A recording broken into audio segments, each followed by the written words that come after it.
This video is brought to you by Boot.dev. They've got a special offer for the Ginger Prime community, but we'll talk a little bit more about that later in the video. What's up, gamers? Patch number 2 is finally out in the wild, and we have the continual increasing of the positive reviews over on Steam, up to 83% now, with the goal of being above 90. So it seems to be moving in the right direction, and I, for one, am very excited about the patch. But what's next? The devs are already sharing about patch 3 and beyond. I'm going to give you guys my perspective, everything we've learned about the development process from the delay that we saw with patch 2, and what does that mean for the future. We're also going to answer some of your questions, talk about some of the things about this patch and what you guys are looking forward to, questions about performance, and then finally we're going to wrap up with our beautiful community discussion. There is so much to enjoy, and I thank you guys so much for being a part of this experience as we continue to see the evolution of No Rest for the Wicked. But what is next for the game? Well, Thomas is already talking. Howdy, folks. Well, he says, hey, I said howdy. Texas, you could take the boy out of Texas, but you can't take the Texas out of the boy. Anyway, he says, now that patch 2 has dropped and we added even more quality of life stuff, I was wondering what primary concerns are still left regarding inventory management.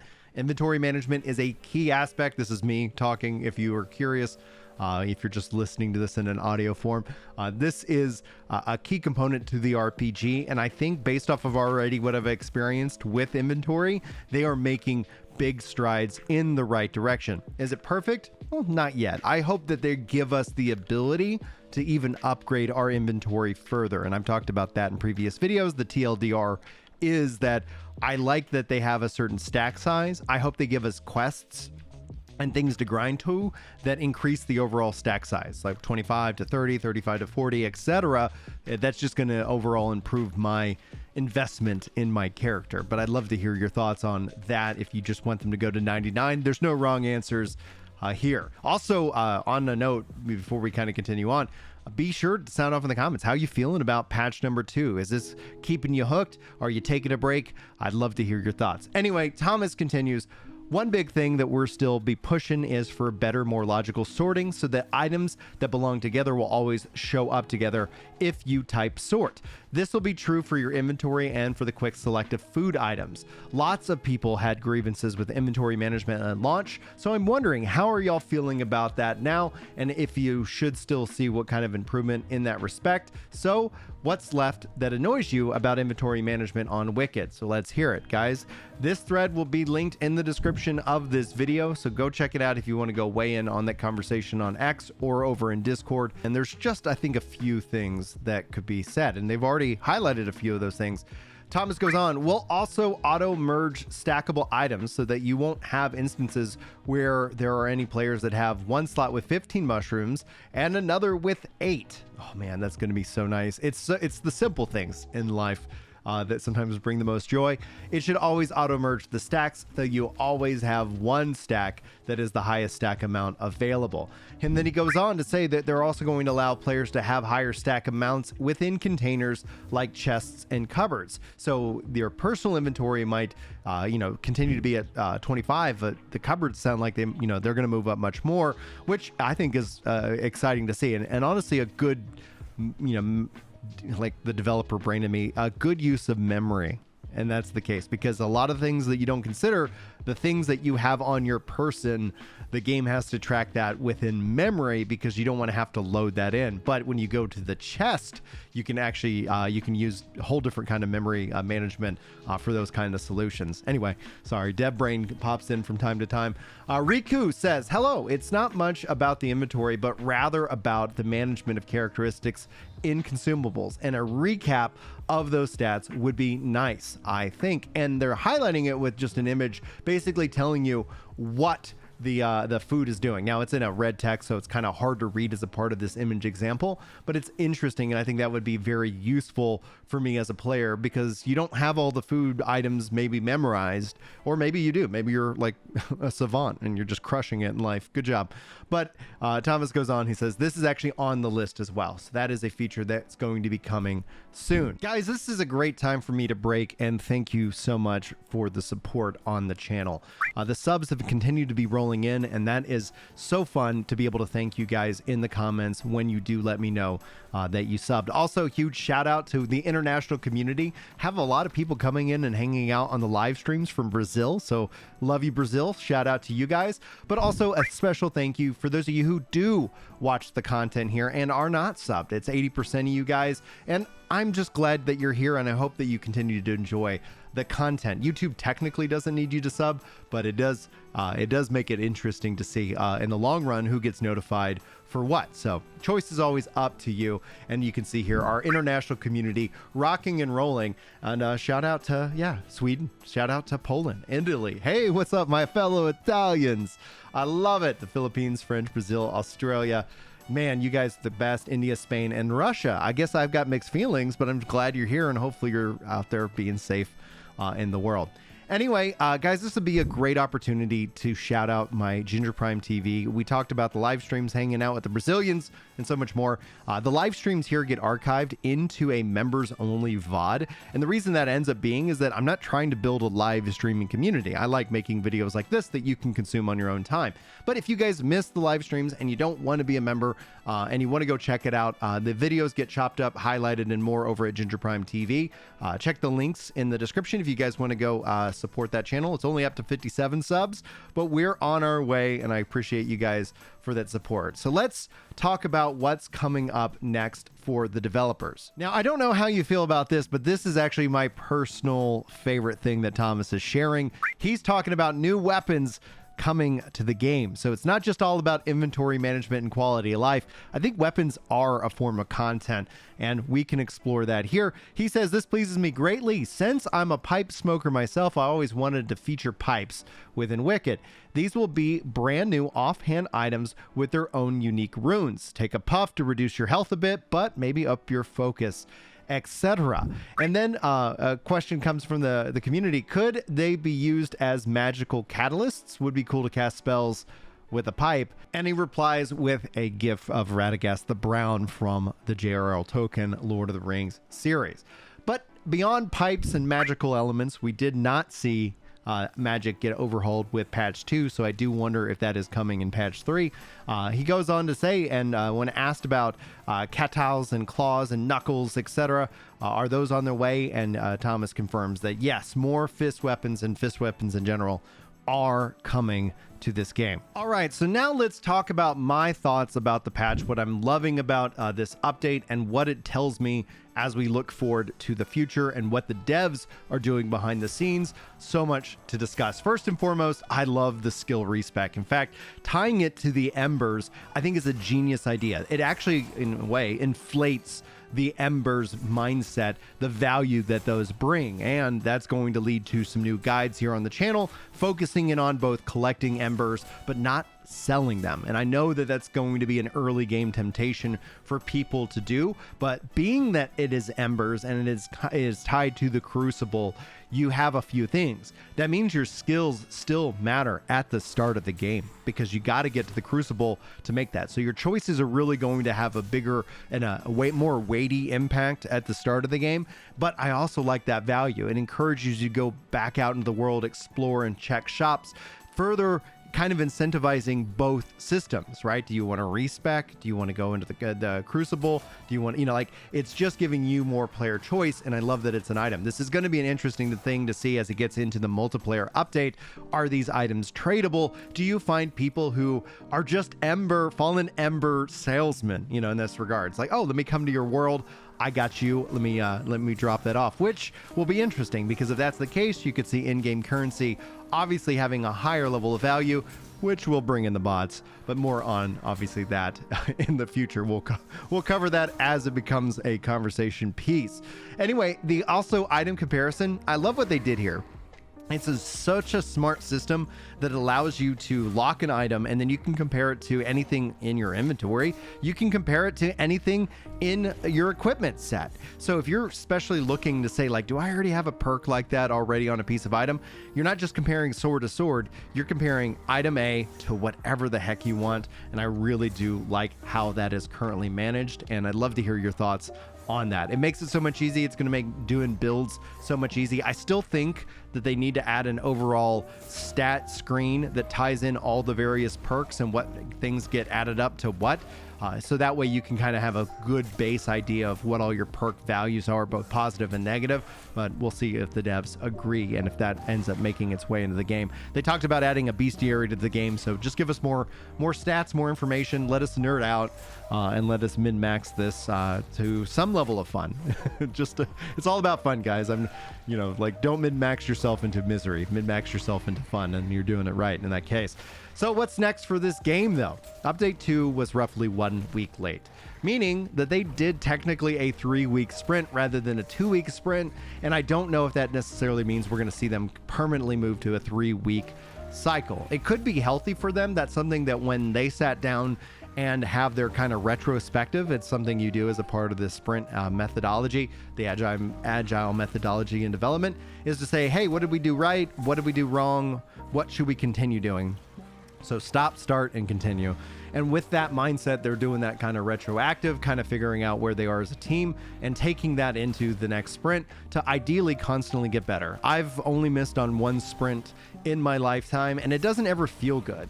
But what you end up having is that they delivered a high quality product. I'm not seeing any real negative feedback outside of the gamers who are hungry for more content. And so that just bleeds itself into kind of the big question that we talked a little bit about yesterday's video. Are we going to see content in this patch? I said no, I was correct. But that doesn't mean that we won't see it. So when might we see new content? And honestly, I would set my expectations for the multiplayer update. The reason being is we're going to want to have things to kill with our friends.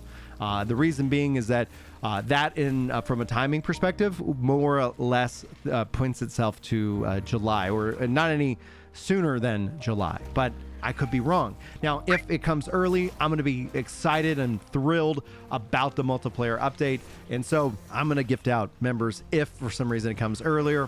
You win both ways in this case, but I do set my expectations to July or later, thinking through kind of every 3 months, kind of having a cadence drop. It could end up being 4 months.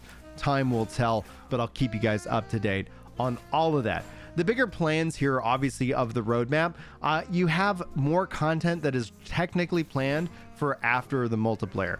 The roadmap isn't highlighting anything other than kind of like a title. So what that content entails has yet to be seen. It most likely is going to be new zones, new bosses, kind of bigger systems. I do think that there is a possibility we see some little bits of content dropped into the core game to kind of satisfy the active player base. But I do think that as we are on the precipice of June and also the Elden Ring expansion, I do think there's going to be a natural kind of cooling off of the game that's just going to happen until the next big update. And in the interim, we're roughly going to see around, I would say 2 to 3 updates, roughly about 6 weeks at a minimum of updates before we really start kind of getting a vision of what the multiplayer update entails. Again, I'm always going to be happy if my timing is, if they're faster than what I'm anticipating, but I always want to try and set the right expectations for you guys, because expectations when it meets reality is usually where frustration, grows within the gaming community. But all that being said, let's dive into our community discussion. Got a couple things about the game, couple things about life as usual. And so Gulash says, thanks for covering the game. I really hope that the devs don't get stressed out by people and continue to deliver quality patches that come out when they're good and ready. I personally would rather wait 2 to 3 days, even a week longer if needed. It's more important that the game comes out with good content rather than content comes out once a week but is not really good or therefore buggy and not fun to play. And I echo this. I think the majority, and most likely the silent majority of gamers, all kind of agree with this. And the beautiful thing is there's a lot of other games that you can go enjoy. Like, I don't have the luxury of time to kind of complain about things online, to the degree of like games. Like, well, would I rather spend that hour being upset about game A when I can go play game B and I'm going to have a good fun time and experience? I think that's the healthy choice when it comes to gamers, especially when it comes to quality. If you end up getting a reputation that you always have these buggy messes, it can lead to frustration. Players don't necessarily want that. They want that value for their money. They want that time to be respected. Now, granted, I'm somebody who definitely comes out in defense of the devs because I understand what it's like. There are things that sometimes just don't go your way, and it's not about that you can't make mistakes. It's that you try not to make the same mistake over and over again. And again, at the end of the day, we're all human. But yes, I think they did the right thing by delaying the patch. It does feel like a really solid patch. I'm really excited about the performance. I'm really curious about your performance. Speaking of which, Defra says at this point, he's just going to wait till they fix all the bugs and performance issues. It's a very good game, but performance is something that they have to improve on a lot. So I want to highlight that because this patch had a huge focus in on performance, and I'd love to know if Defra or anybody out there agrees with him, has a better experience in the current patch. I've been playing on GeForce Now, not sponsored. It's a cloud-based service, for those of you who don't know, because I was asked about that on yesterday's live stream, and it runs the game immaculately. And it's a really great service. So if you aren't against cloud gaming and streaming of games, it's honestly something that I would be, it'd be worth checking out if you ever get the opportunity. Now, Doug on a guard says, this is a good game. However, communication is key. Relationships do not work without communicating. Game developers seem to think that they are above communicating. Gamers like to break developers' hearts when they do not communicate. The developer starts this patch communication. Now they are silent. It makes you think that they are screwing with someone, just like real relationships. And that's the interesting thing, because you're not wrong, Doug. Video games are like a relationship. And it's in that the reality of it, though, from a business and a delivery perspective, we see time and time again, communication can be your saving grace or it can be your downfall. If you don't have the answer, giving somebody just platitudes could actually work more against you than it could favor you. And we've seen plenty of things like this happen. So if the devs kept saying it's going to be tomorrow, and then tomorrow comes and the patch doesn't happen, and they go, it's going to be tomorrow, again, like, you're going to lose that trust. But I do agree, like, there is a healthy balance. And sometimes it helps to say, hey guys, things, we're still working on it. We're going to give you guys an update here in 2 days, just to set expectations. That ends up being pretty healthy. I don't think they're intentionally screwing with us. You just don't have an answer. And ultimately, you don't want to give somebody an answer that's not even satisfying. Like, oh, we don't know when the patch is going to be out. What? You don't know? Like, shouldn't you know? So sometimes in this regards, like, it's always going to be that balance. And I do feel like through these devs and Discord and over on Twitter, they do a really good job at communicating. You definitely see them talking, you see their thought process, they respond as well. So it's not just about, and this is where listening and hearing come into play. Listening and hearing, like I'm listening to you, but maybe I don't understand. Hearing somebody, understanding why they're frustrated and what that means, I think leads to a better goal, and that takes time. And then there's no hack for that. There's no shortcuts for that. Final comment here. Jordan says, what a great video. You presented your viewpoints in an intelligent and sincere manner. In this day and age, these discussions are all the more important.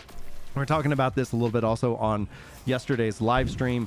Really the importance of not censoring ourselves, being open, honest, respectful to everybody and their viewpoints. That doesn't mean we agree. It doesn't mean we also have to go to war because we slightly disagree about this policy or this worldview. Like, at the end of the day, it's about discussion and understanding. If we all have an attitude of seeking to understand, I think the world improves dramatically just based off of that willful choice to go out and seek the level of understanding to overall have a better human experience. So I do appreciate that everybody who's been really enjoying these like community discussions that you guys have been sounding off in the comments and coming in and hanging out. It's not about actually building out an echo chamber. It's about building out an anti-echo chamber where maybe our shared bond is just we don't want to be censored. We don't want to be forced censorships. We want to encourage, because we've seen such encouragement about not talking about these things, that I think everybody is really more or less responding to having the real conversations and really getting another perspective, another human's perspective on the situation. But that's what we're going to keep going on here. We're going to keep diving into your comments and really talking about games and life, because in a way, as we talked about the relationships, they are tightly integrated. I think the devs are doing an incredible job with this game. I think patch 2 is an incredible show of what they're capable of in a typical sprint style, and I look forward to seeing what they do next. In fact, the next patch I think is going to be the most important patch of them all. But guys, devs work hard, and they also have a really good opportunity for careers, and that's why I'm so happy to thank this video sponsor, Boot.dev. Guys, you've heard me tell you multiple times that I'm a software engineer, but I've never shared that I'm actually self-taught, and education is a key component, and Boot.dev makes that education incredibly easy to continue, always honing my skills. That's because with Boot.dev, you're going to learn back-end web development from start to finish, both in the Python and the Go programming languages. The folks over at Boot.dev also believe the smartest way to learn to code is by making sure that you're never bored. Boot.dev is online, it is self-paced, and it feels like a captivating RPG game. The platform is designed to getting you to write a ton of code, because getting your hands on the keyboard and shipping projects is really the only way to learn. And I can personally attest to this. Being a software engineer has afforded me the ability to work remote and from home, which saves me countless hours fighting some kind of pointless commute. So guys, if you want to take on the challenge and learn some new skills and perhaps a new career, check the link in the description box and use my code GingerPrime to save 25% off your first payment. That's 25% off your first month or your first year, depending on which subscription you choose. Again, thank you to Boot.dev for sponsoring this video, but let's get back into it. Guys, that's it for this video. Thank you so much for hanging out. Thank you so much for your likes and your comments, and thank you so much to being a member for those of you who have taken on that challenge or got it as a gifted membership. I really appreciate your time today. I look forward to covering this game more and talking more about video games and life with you guys in general. But until next time, guys, take care.